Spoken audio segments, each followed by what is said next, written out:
Hello friends, welcome to Tridevi cooking channel.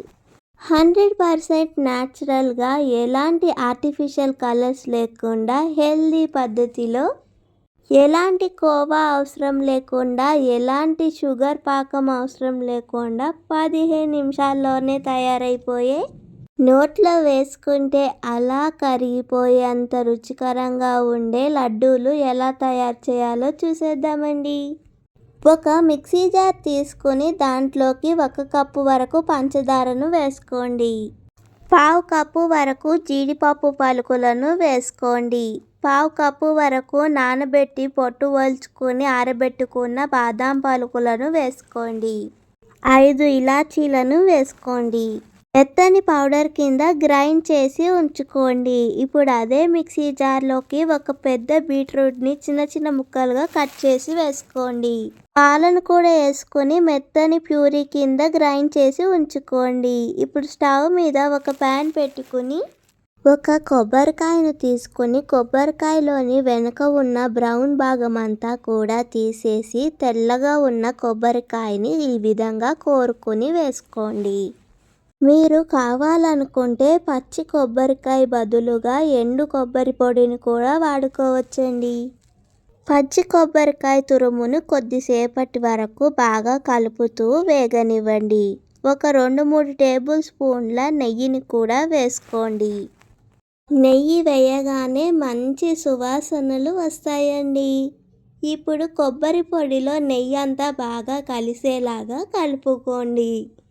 కొబ్బరి తురుములో నుండి పచ్చివాసన అంతా పోయేంత వరకు బాగా కలుపుతూ అస్సలు అడుగున మాడనివ్వకుండా లో ఫ్లేమ్లో పెట్టుకుని బాగా కలుపుకోండి.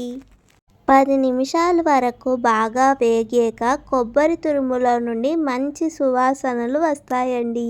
ఇప్పుడు ముందుగా గ్రైండ్ చేసి ఉంచుకున్న పంచదార, జీడిపప్పు, బాదాం, ఇలాచీ పొడిని ఇప్పుడు కొబ్బరి తురుములో వేసుకోండి.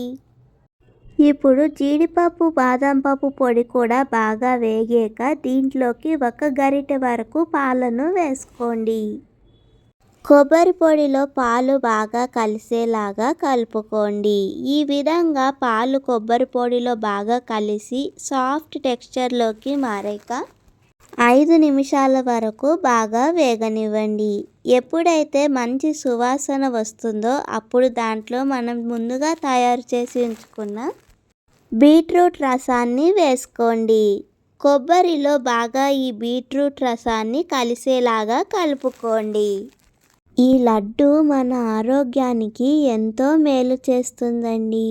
కొబ్బరిలోని ఉన్న పోషకాలు మన హెయిర్ గ్రోత్కి ఎంతో ఉపయోగపడతాయి. బీట్రూట్లో అధికంగా ఐరన్ లభిస్తుంది మరియు డ్రై ఫ్రూట్స్ నుండి ఎన్నో బలాన్ని మరియు ఆయిల్స్ని కలిగి ఉంటాయి. ఈ విధంగా అట్రాక్షన్గా ఎలాంటి ఆర్టిఫిషియల్ కలర్స్ వాడకుండా చేస్తే పిల్లలు, పెద్దలు కూడా ఎంతో ఇష్టంగా తింటారండి. 10 నిమిషాల తర్వాత ఈ విధంగా ప్యాన్ని వదులుతున్నప్పుడు మన లడ్డూల మిక్స్చర్ని ఆఫ్ చేసుకోండి. కొద్దిగా చల్లారాక వీటిని మీకు నచ్చిన షేప్లోకి, సైజులోకి రౌండ్ బాల్స్ కింద చుట్టుకోండి.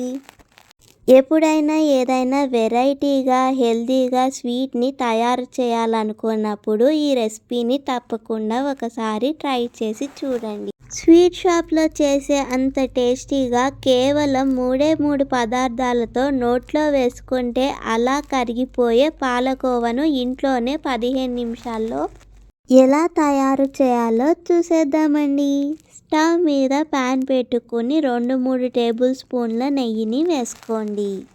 నెయ్యి కొద్దిగా కరిగాక 1/2 కప్పు వరకు పాలను వేసుకోండి.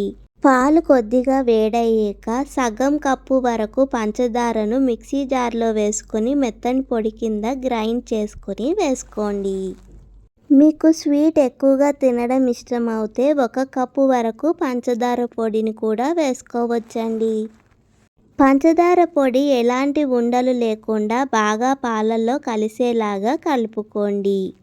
ఇప్పుడు స్టవ్ని సిమ్లోనే పెట్టుకుని 2 కప్పుల వరకు మిల్క్ పౌడర్ని వేసుకోండి.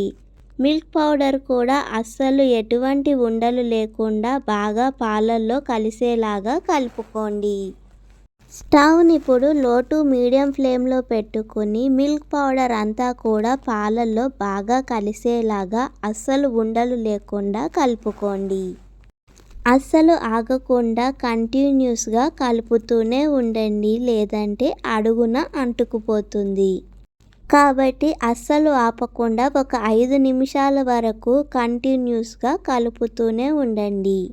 ఈ విధంగా 5 నిమిషాల తర్వాత మన ప్యాన్ నుండి పాలకోవా మెల్లగా కొద్దిగా వదలడం స్టార్ట్ అవుతుందండి. ఈ స్వీట్ని చేసేటప్పుడు అడుగు మందంగా ఉన్న ప్యాన్ని మాత్రమే వాడండి. అప్పుడు అస్సలు అడుగు అంటకుండా బాగా వస్తుంది. 5 నిమిషాల వరకు అస్సలు ఆగకుండా కంటిన్యూగా ఈ విధంగా కలుపుతూనే ఉంటే ఈ విధంగా ప్యాన్ నుండి మన పాలకోవా మిశ్రమం అంతా కూడా నెమ్మదిగా వదలడం స్టార్ట్ అవుతుందండి. ఇప్పుడు ఒక 2-3 ఇలాచీలను మెత్తని పొడి కింద దంచుకొని వేసుకోండి. ఇప్పుడు మరొక 5 నిమిషాల్లో ఈ విధంగా పాలకోవా అంతా కూడా ప్యాన్ని వదలడం స్టార్ట్ అవుతుందండి. ఇప్పుడు స్టవ్ ఆఫ్ చేసుకొని దీనిని కొద్దిగా చల్లారనివ్వండి. పాలకోవా ఉండని చిన్న రౌండ్ బాల్ షేప్లోకి చేసుకుని 2 చేతుల మధ్యలో పెట్టుకుని కొద్దిగా ప్రెస్ చేస్తే ఈ విధంగా బిళ్ళలుగా అవుతాయండి. ఎక్కువ శ్రమ పడకుండా 10 నిమిషాల్లో పాలకోవా తిన్నంత రుచిగా ఉండే ఈ స్వీట్ని తప్పకుండా ఒకసారి ట్రై చేసి చూడండి. మీకు ఈ రెసిపీ కనుక నచ్చితే తప్పకుండా లైక్ చేయండి, షేర్ చేయండి మరియు త్రిదేవి కుకింగ్ ఛానల్ని సబ్స్క్రైబ్ చేసుకోండి. మీలో ఎంతమందికి ఈ పాలకోవా అంటే ఇష్టమో తప్పకుండా లైక్ చేసి చెప్పండి.